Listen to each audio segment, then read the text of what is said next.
Clapham South, June 1948. A line of newly arrived Jamaican men descends a spiral staircase that drops 11 stories beneath an ordinary underground station entrance, carrying suitcases into a space built for an entirely different kind of emergency. 4 years earlier, this deep shelter had held Londoners sheltering from V-1 flying bombs.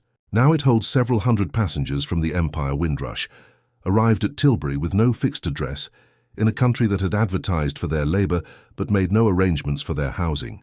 The bunks are the same wartime bunks. The canteen still serves food from the same hatches that once fed families during air raids. Britain's air raid shelter network, built to protect the country from destruction, is now, almost by administrative accident, solving an entirely different post-war problem it was never designed for. This is not where Britain's shelter network simply gets torn down. It is where an entire improvised second act begins, one shelter at a time, each one finding its own unplanned way out of existence. The scale of what needed dismantling after 1945 is difficult to overstate. Across the country, 3.6 million Anderson shelters, the corrugated steel structures buried in millions of back gardens, had been manufactured over the course of the war. Alongside more than 1 million Morrison shelters, steel cage-like tables assembled indoors from kits of over 300 parts. Above ground, public shelters occupied basements, church halls and school grounds in every town, large enough to have feared bombing.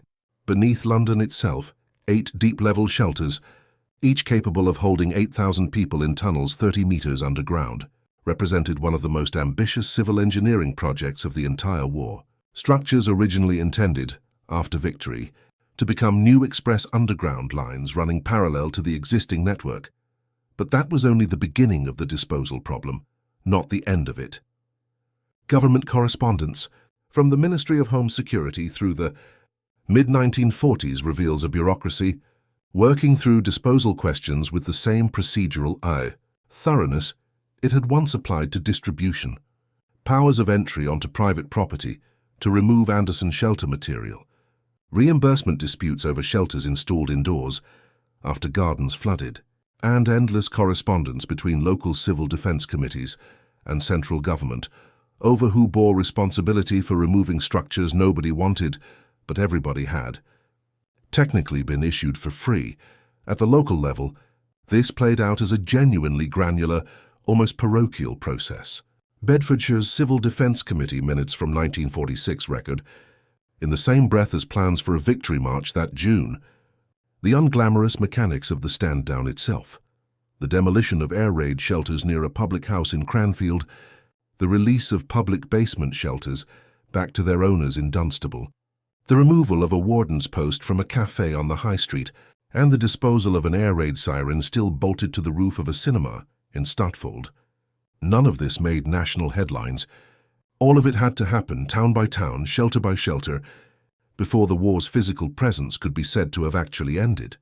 The documents reveal something the popular memory of post-war Britain tends to smooth over.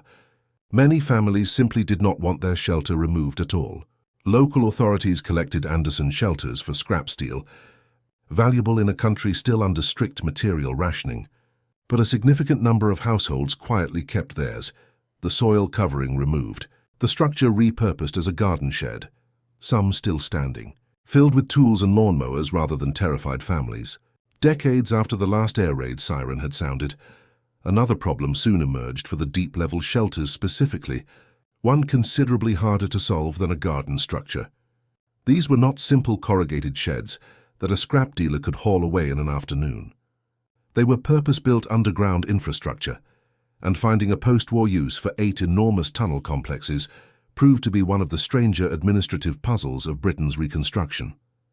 Goodge Street, which had briefly served as General Eisenhower's wartime headquarters, continued housing British Army personnel in transit until a fire finally forced its closure in 1956. Chancery Lane was converted into a telephone exchange, its cavernous tunnels repurposed to hold cable runs and switching equipment rather than bunk beds. Clapham South's path proved the strangest of all, yet the most consequential use of any deep shelter had nothing to do with military transit or telephone cables at all. When the Empire Windrush docked at Tilbury in June 1948, carrying several hundred workers recruited from Jamaica to fill Britain's severe post-war labour shortage. The Colonial Office found itself facing an immediate housing crisis, with no immediate solution, until officials remembered that Clapham South's deep shelter sat almost entirely empty. Its wartime purpose finished, but its physical infrastructure, bunks, canteen, washing facilities still completely intact. For weeks, new arrivals slept in a structure built to shield Londoners from German bombs, walking each morning up the same spiral staircase toward a labour exchange set up specifically to help them find work in a city that had asked for their labour but never quite planned for their arrival.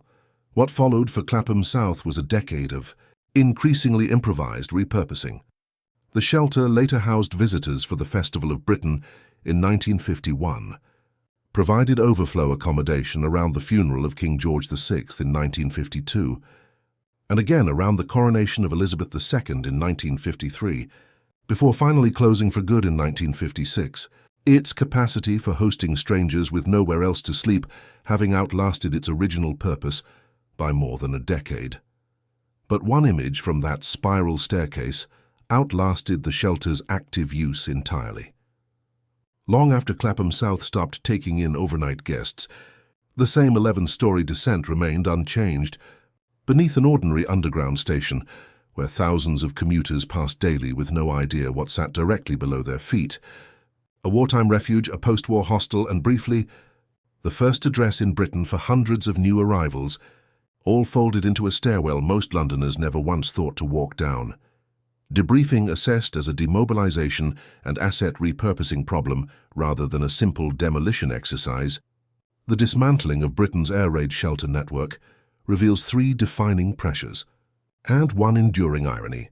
First, scale alone made uniform disposal impossible. A program built around millions of individual garden structures, thousands of public shelters, and 8 enormous underground complexes could never be resolved through a single national policy, forcing decisions down to the level of individual local civil defence committees working through their own agendas, one shelter at a time. Second, the material value of scrap steel competed directly with ordinary domestic attachment. Local authorities wanted Anderson shelters back for their reclaimable metal, while many households had, after years of genuine use, come to see their shelter as simply part of the garden, leading to a slow, uneven disposal process that in some cases stretched on for decades rather than months. Third, the deep-level shelters demonstrated that infrastructure built for one emergency could be repurposed for entirely different ones. Military transit housing, telephone infrastructure, and most strikingly, emergency accommodation for a wave of Commonwealth migration nobody in 1940 could have anticipated, all found a temporary home in tunnels excavated to shelter Londoners from the Luftwaffe. The enduring irony sits directly in Clapham South's own history. A structure engineered to protect Britain from an external threat spent its most historically significant post-war moment doing something closer to the opposite, welcoming people arriving from outside Britain into the country for the first time, sheltering the start of a new chapter in British life inside the physical remains of the old one.